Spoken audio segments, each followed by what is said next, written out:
There's a quote that says, "Everything you've ever wanted is on the other side of fear." Have you ever thought about the dreams in your heart and the things you'd love to do with your life and just been scared to take the risk, scared to take the leap, scared to do what you feel like is actually in your heart to do? Listen, if so, welcome to the human race and join the club. If you've ever wrestled up against fear and realized, I think fear is the one thing that stands in my way, then you are probably right. And in today's episode, my return guest, Kelley Tyan, is actually a coach and helps women push past fear and overcome the fears that limit them. And so she's going to share how she recognized that fear was a barrier in her life and what she did to move past it. It's a super good one. So let's jump in. Hi, you're listening to Java with Jen with your host, Jenna Lee Samuel. On this show, I bring the simplicity of hearing God's voice into everyday life in a no-nonsense, authentic, and super practical way. With coffee in hand and real life in our faces, let's do this. Psst, hey, it's Jen. Have you ever listened to one of the episodes and thought to yourself, oh, I wish I could leave a response to that, or I wish I could leave feedback or ask a question? Did you know there's actually a way to do that in Spotify now? I know, it's super cool. So if you head over to Spotify and search for Java with Jen podcast or Java with Jen Hearing God's Voice for Everyday Life, you may have to search all of it. And then you go and check out my most recent episodes. There are polls and Q&A options that you can weigh in on, and I can connect with you that way over here on this platform. I usually use Instagram to connect with you guys, but now with this feature from Spotify, it's a super cool way to engage with the content of each episode and talk to me directly. I'm looking forward to hearing from you guys. So go head over to my latest episodes on Spotify, and let's do that right now. Hey, you guys, thanks so much for joining me for another episode here at Java with Jen. I have a return guest with me today who I have loved every time she's come on. Her name is Kelley Tyan, and she is responsible for the brand called Addicted to the Climb. She has a podcast, a book, and a whole brand built around this concept. She is a can-do woman who is all about reaching not just your goals, but your potential and moving past anything that would limit you from living the fullness that God has put inside of you. So Kelley, thanks for coming back on my show. It's so good to have you. Hi, thank you so much for having me. What a blessing. I cherish this time together, so thanks. Me too. And I'll drop the link in the show notes. I had Kelley quite a few months back. We had talked about 5 mindset shifting beliefs that can keep you in a growth mindset. I'll put the link to that in the show notes if you guys want to go catch her other episode. But Kelley, why don't you introduce yourself to any of my listeners that you may be new to so that they know who you are and where you're from and what you're all about. Hi, everyone. Thanks so much again for having me. I'm Kelley Tyan. I am a wife, a mom of 2. I'm from Boston, which you will notice in a few minutes as I start talking. And I've born and raised here my whole life. And I've been an entrepreneur since I was 20 years old. So you can guess how old I am and how many years that's been. And I'm not telling, but it's been a long time of just creating and just taking a risk. And I love every minute of it. And I'm so happy to say that now my brand called Addicted to the Climb, as you have mentioned, is really all about climbing. And like you said, helping others and taking them with me. Yeah. So that's so good. I love it. Well, Kelley also is a hearing God's voice junkie. She's passionate about just being led by the Holy Spirit. And that's, I think, one reason why we connect so well. But Kelley, we're going to dive into today. You and I were talking about pushing past fear and how fear can be limiting. It can distort who we are. Honestly, fear can change our whole personality, but fear is always primarily a barrier to us stepping into taking risk, doing things that we want to do or that the Lord has carved out for us. And you shared with me that you used to be an elementary school teacher, and that was part of your revelation of hey, I'm living in fear and I need to step past. So why don't you share your story with us? Thank you. Yes, I thought my whole life I was going to be a teacher. So that's what I did, because we're told when we were young, you choose a profession, jump in, and that's what you do. So as I was teaching, I loved my students so much, but I really wasn't fulfilled. I knew there was more. Do any of you feel like that right now, that you're maybe doing something that you've been doing and you feel a nudge or a tug, but yet this is your norm? You're just doing what you do every single day. You're putting up with what you're doing every single day. Well, for me, I got to a place where I just wasn't happy anymore. And so I jumped into network marketing first because I wanted to learn what it's like to be in the room with other people. And I loved selling. I wanted to try selling. And so I dabbled in network marketing and my life just exploded. I was afraid. You mentioned fear. I was afraid because it was very unknown industry to me. But again, I had that tug that there's something more out there. And if I don't try something different from teaching, I'll never know. And I knew for me, I didn't want to live my life in regret. So first thing that we need to take into consideration is if you're living in fear at the end of your life, do you also want to face regret? Because if you're not willing to step out of comfort and step into something unknown, you'll never know. And I'm not saying it always works out. Sometimes it doesn't, but at least you tried. So for me, I jumped into this network marketing company. It was super fun. It just opened my eyes to so many possibilities of what I was made to do. And I saw other women doing things that were just blowing me away, from selling, making money, to earning, to climbing a ladder. And that was the start of me getting addicted to the climb. Yeah, wow. So I love that you had enough self-awareness to realize, like, you paid attention to yourself, because I know that sometimes, depending on the environments we've grown up in, we can be told to, like, hey, you should be content. You should be content where you are, live out your career. Again, like, I think the industrial age was more lifelong career minded people. Now we're in the information age and things are just built differently. Like, it's not abnormal to change your career multiple times in your lifetime. And I think that's fine, as long as you're good at what you do, you have a good work ethic, whatever.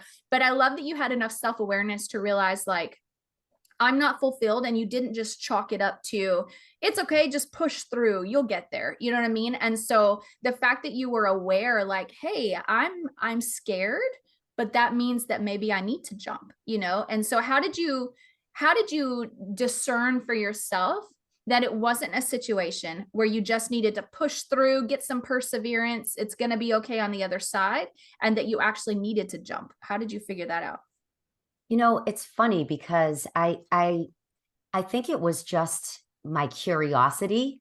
I was always very curious as a kid, and I was always interested in what other people were doing. So being a teacher, I was so bored, like not bored. I loved the students. I loved having them in front of me, all the eyeballs, like teaching them, but bored in my heart. Like, I just knew there was something else out there. So that's just how I always liked taking a risk. I would always try doing something new. Even with fear, because at the end of the day, even as a young girl, I knew if I don't try, again, I don't want to live with regret, and I'll never know until I try. That was really the mentality I had, honestly. And I was like that growing up. I was the one saying, let's do this. I'll go skiing at the top of the mountain. I remember just going up the mountain and petrified, but I wanted to try so badly. And I didn't even know how to ski, Jen. I really didn't. Oh, wow. I went a few times. So I think it was just part of me that, and as I grew up, I wanted to try things more and more, because once you step out of that comfort zone one time, you start building courage to try it again. And once you start building courage, it builds confidence. So they all tie in together.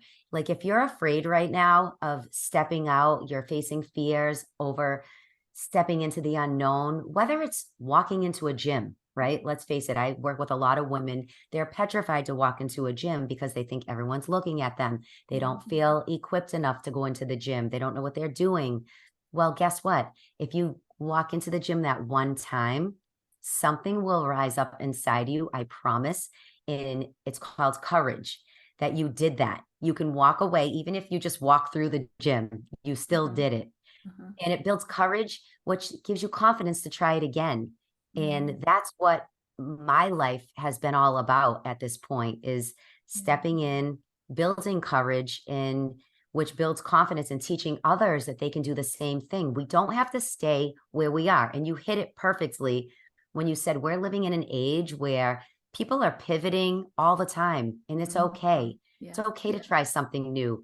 It's back then, most people didn't, but today it's exciting to do something different and try something new to see if it's a good fit for you, because you either, learn from it, and then you move on if it doesn't work. Yeah. Which I think is a really good point, in that a lot of times people put pressure on themselves. Well, if I do this new thing and it doesn't work out, I failed. And they put so much pressure on the exploration that they forget the fact, like, hey, you had gotten your teaching license, you had been a teacher, you had experience there. If what you're exploring didn't work out, you could always go back to teaching, right? And so that was in my head all the time. You hit it. That was in my head all the time. I can always go back. Yeah. And I think that is important. There's some personalities that are so adventurous, they don't have any stability. And so it's important that you had at least gotten some stability in place where you had something you could fall back on. So you weren't, being irresponsible with your family or with anything like that. But I think it's important that, if anything, I think as humans, because we're wired for survival and safety, we will find ourselves more easily staying in a what feels safe place, rather than stepping out and taking a leap and doing something adventurous. And so that actually reminds me of a parable from the New Testament, where the parable of the talents, the men who were given the talents.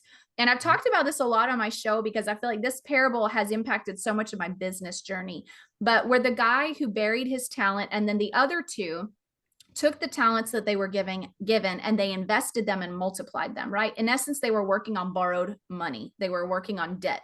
And the one guy was afraid, and even admits to that. I was scared because you're a hard master. So I went and buried it so I could give it back to you. And the master was like, you are a wicked and perverse servant. You could have at least put it in the bank so I could have gained interest.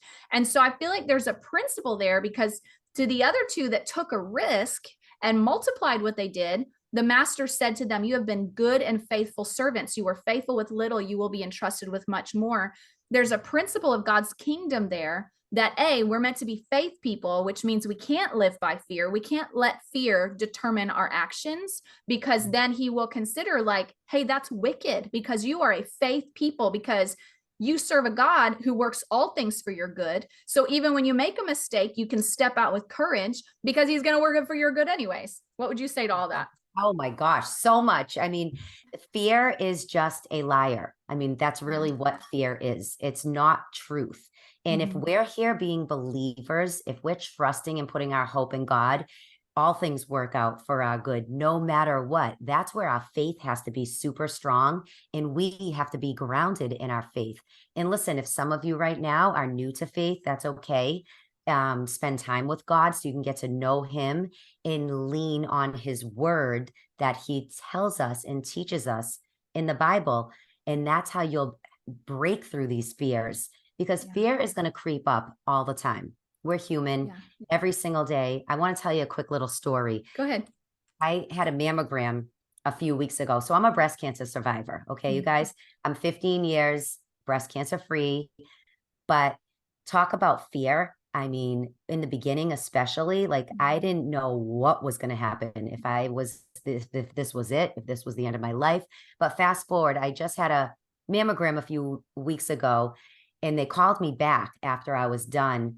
And it's already nerve-wracking to begin with, but they said, we want to see you again for a 3D imaging. I'm like, oh my gosh. So the fear starts rising up, like, it's what it does. It tries to grip us, put us in a chokehold, make us believe that something that's not true, because here I am. I just got my results actually yesterday, that the second mammogram is clear. Good. But there was a moment that fear was just it was really just, it was rising so much in me. And I said, listen, Jesus, I'm surrendering. I know that you've promised me that if I can put my faith and trust and hope in you, that no matter what the outcome is, I am not wavering in my faith.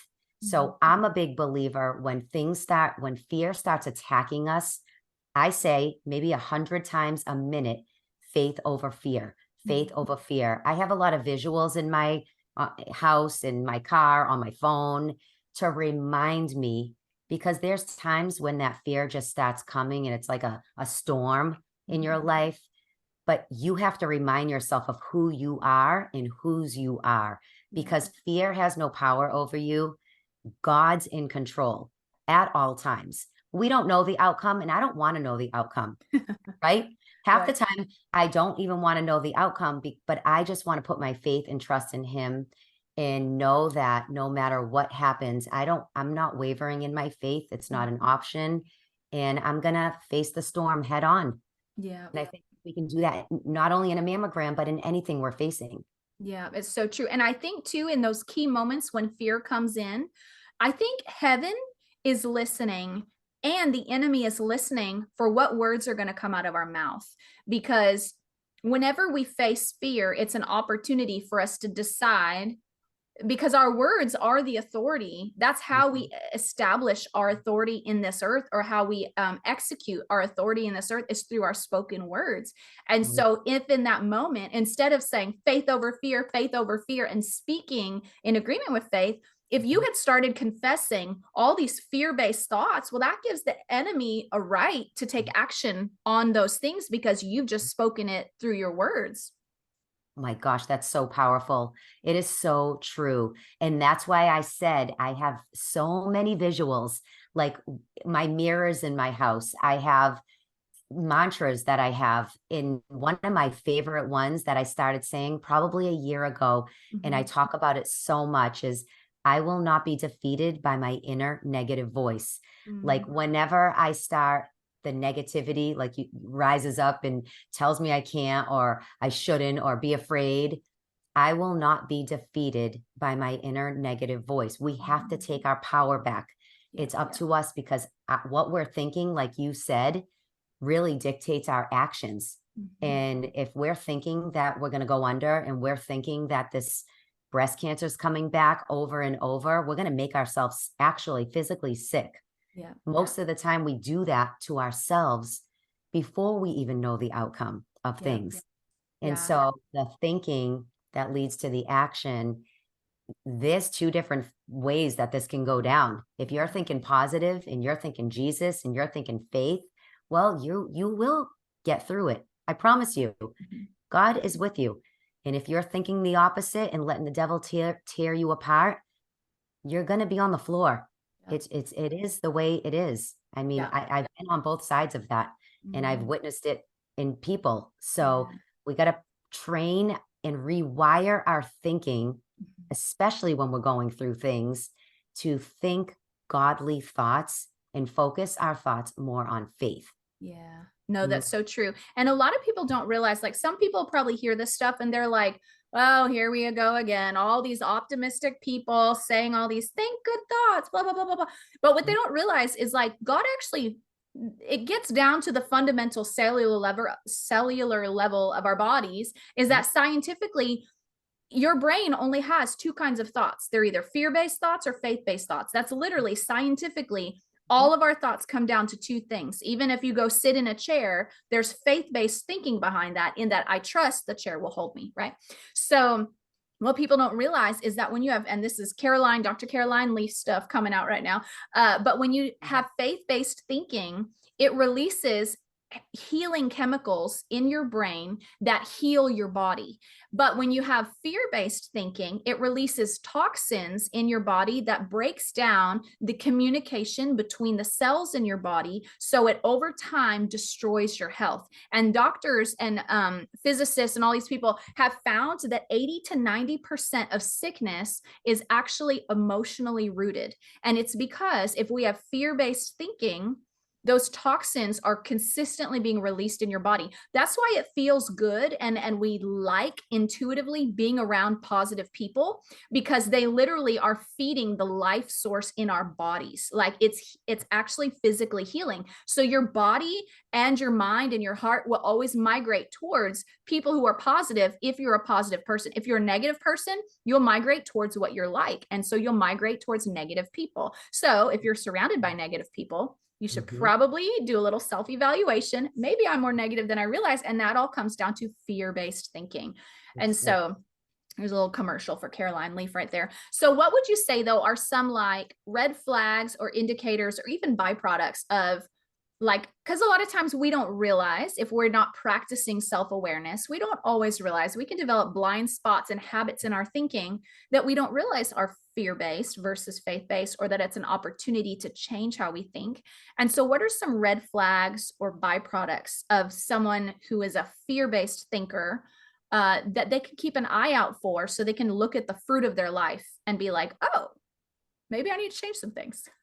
Well, you said it perfectly, that you have to become aware of your thinking, right? And like you said, so many people, they don't sit, they don't journal. They're just living day to day in whatever they're practicing thinking. See, we're all thinking the same thoughts. I don't know the number, but it's something like, I'll throw this out and it's probably not right, but 60% of our thoughts are on repeat every day. Think about that. What you think about every day, there's probably some patterns in there. So whatever you're feeding, whether it's negative thoughts or fear-based thoughts, you're feeding those every single day. They're just growing little by little, and that's just what you're doing. You have to become aware of what you're thinking during the day, and you have to be the one to make a decision. Say, wow, I'm telling myself every day I'm so ugly. Okay, that's just an example. Every single day you look in the mirror and you're just miserable. Like, oh, I wish I could change this. I wish my nose, I wish my whatever. And this is where we have to become aware of that. If we like feeling like that, ugly, and feeling like we need to change everything on ourselves, well, fine, stay that way. But if you're sick and tired of the way it makes you feel, then it's up to you to make some changes and say, you know what, I'm going to replace that no matter what, even if I don't believe it yet. So this is the sweet spot. I like to write down those mantras, even if I don't believe them, because if I say them long enough, I will actually convince myself of them.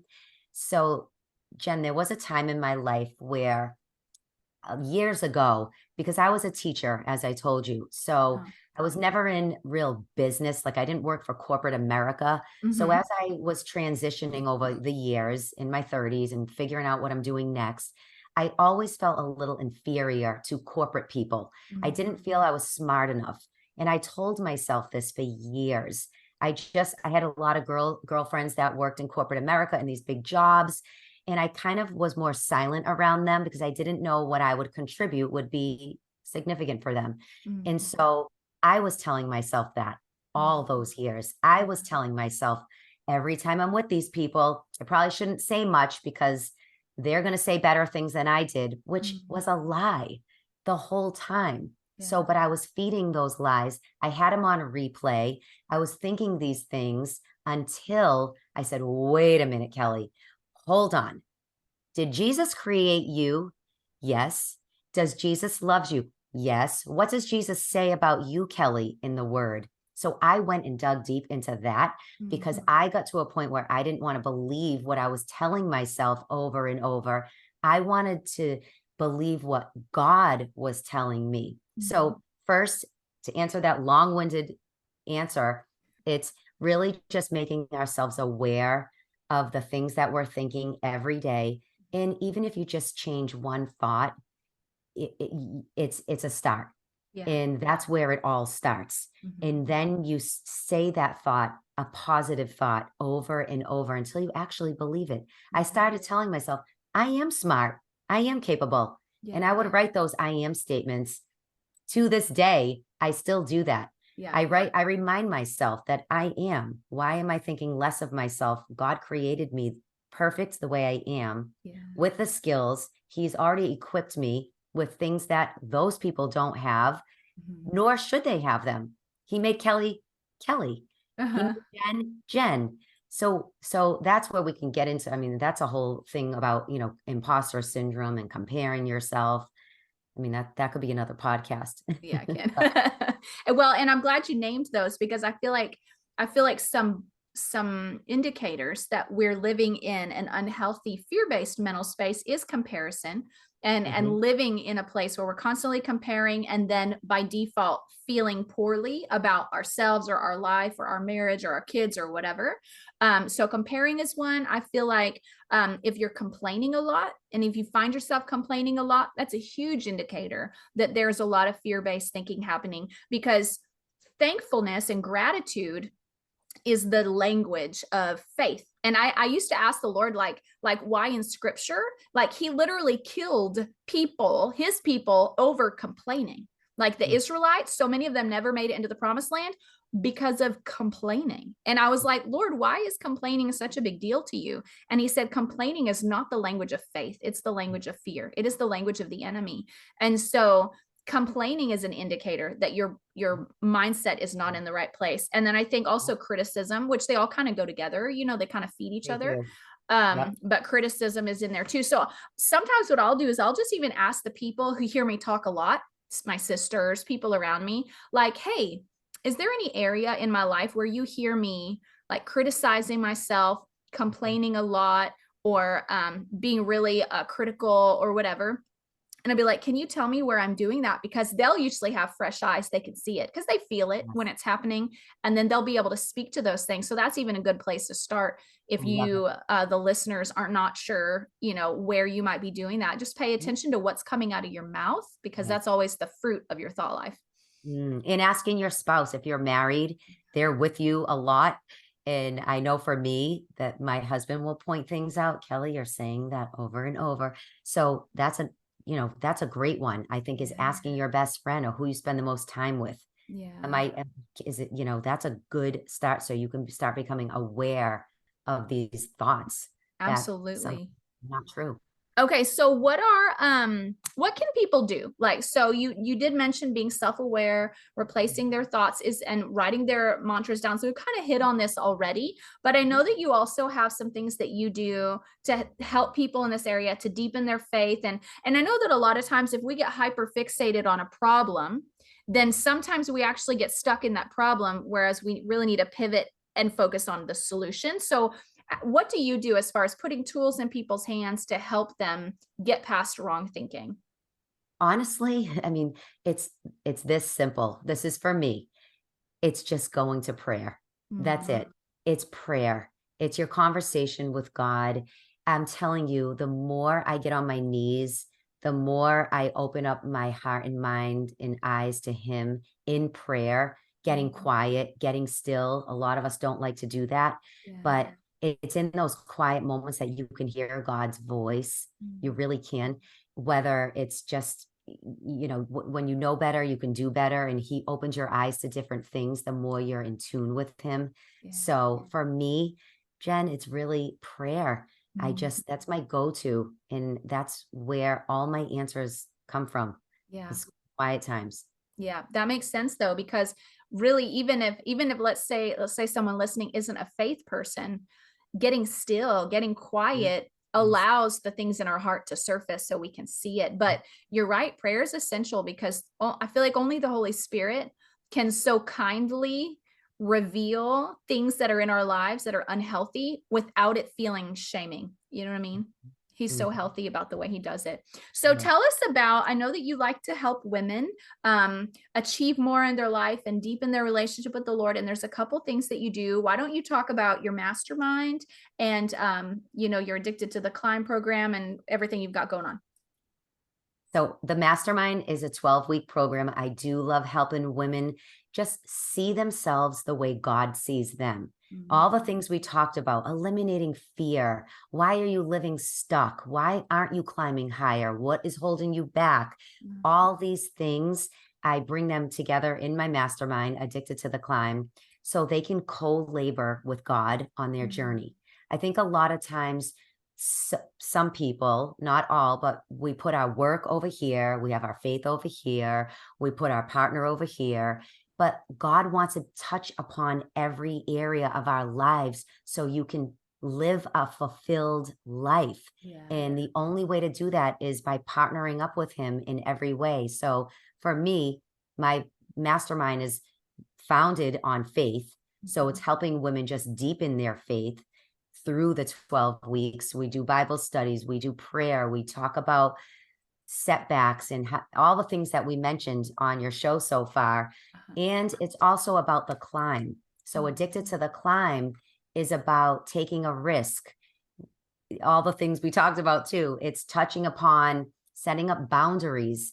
I know for me, I work with just women. So a lot of times we do so many things for everyone else that we're so tired at the end of the day. Yeah. But if we just put a few boundaries in place, you will have a fresh perspective on your life in a different way. You'll just feel better when you wake up, knowing that you did a little something for yourself, or set a few boundaries, or said no to certain people that weren't making you feel empowered in any way. Sometimes we tolerate what we tolerate in our lives, and that's how we stay stuck. So my goal is to help women break out of stuck, find themselves again, know that God created them on purpose for a purpose. We all have a purpose here in life. And all of this we do with Him together. And so it's all about the empowering of our faith and activating our faith in a new way.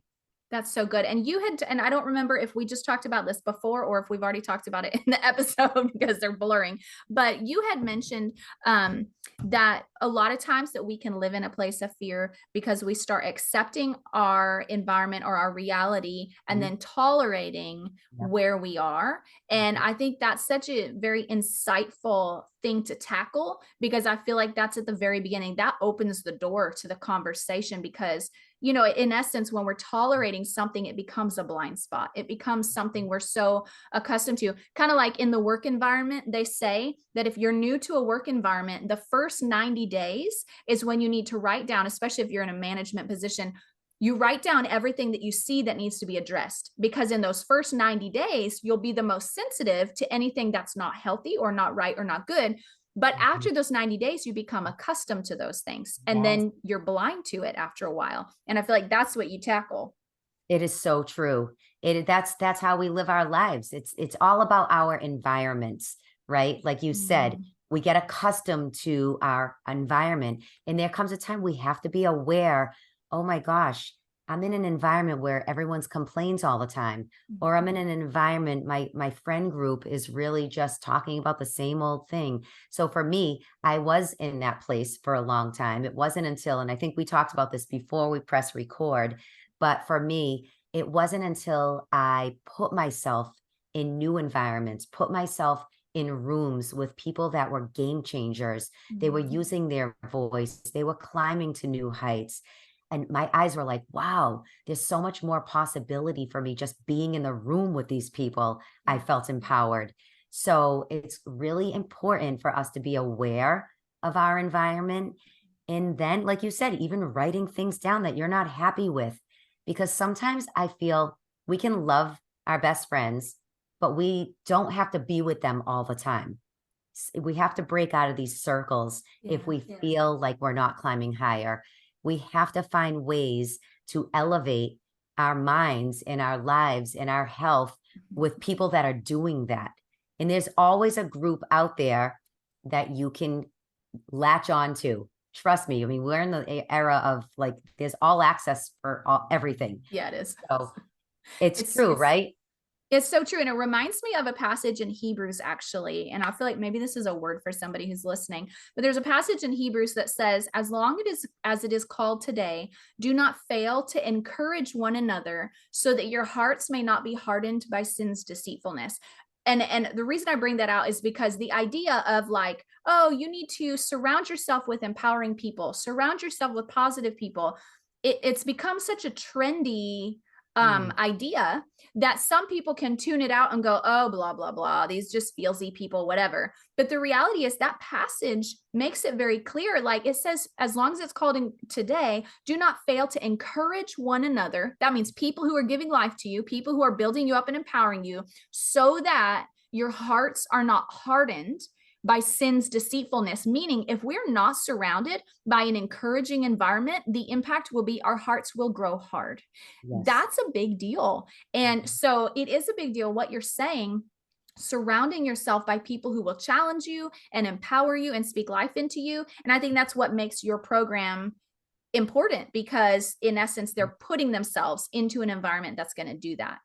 Absolutely. Community is everything. That is how we grow, especially if we align in the right communities. So please, if you're feeling alone or stuck, you can reach out to me, or definitely find a community that will just breathe life back into you. That's what it's about. And especially faith. Yeah, that's so good. So, so your mastermind actually is starting up pretty soon, right? Are you still taking students for that? I am still taking students. It starts September 5th, the day after Labor Day. So yes, based on when this comes out, the doors are open. Okay. Well, I'm going to actually put this one up, next week. And so perfect. That way people can get to it right away. So how would they get a hold of you if they wanted to do this? Do they email you, go to your website? They can go to my website. They can email me. Honestly, I'm on LinkedIn and Instagram. If they find me there, they can send me a DM and just DM me mastermind. The link is in both LinkedIn and Instagram. They can look at what it's all about and they can DM me there. Okay, perfect. And you guys, Kelley Tyan, my name. It's just my name, Kelley Tyan. KelleyTyan.com. Okay.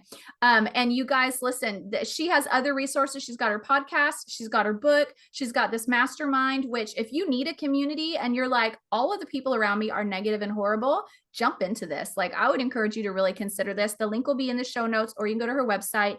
And then also you had a freebie, like a free downloadable for people listening, right? A free gift? I do. It's 7 power statements and 7 Bible verses to really show you who you are in Christ. So grab that freebie and let it empower you right now. You'll love it. Perfect. That's awesome. And that'll be in the show notes as well. So Kelley, thanks so much for coming back on. It was so good to connect with you and have you share with my listeners again.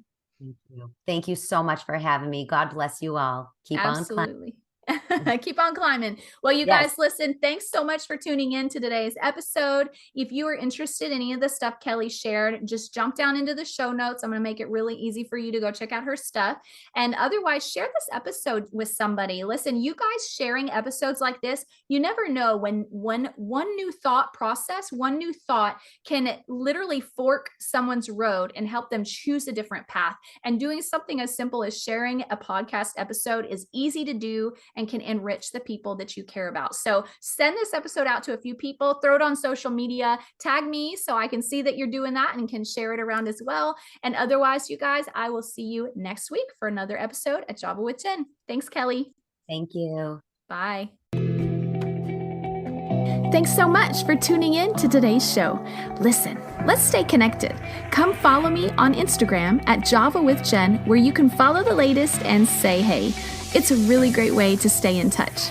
Many of you have also asked how you can support the show. You can make donations through the Anchor app or on Patreon, or of course by sharing, rating, and reviewing on social media and iTunes as well. Your heartfelt feedback always reminds me why I do this. Also, don't miss our merch store, where you can get super cool Java with Jen swag and coffee. Find it at javawithjenmerch.com. Until next time, remember, hearing God's voice is simple, and He wants to be a part of your everyday life. See you next week.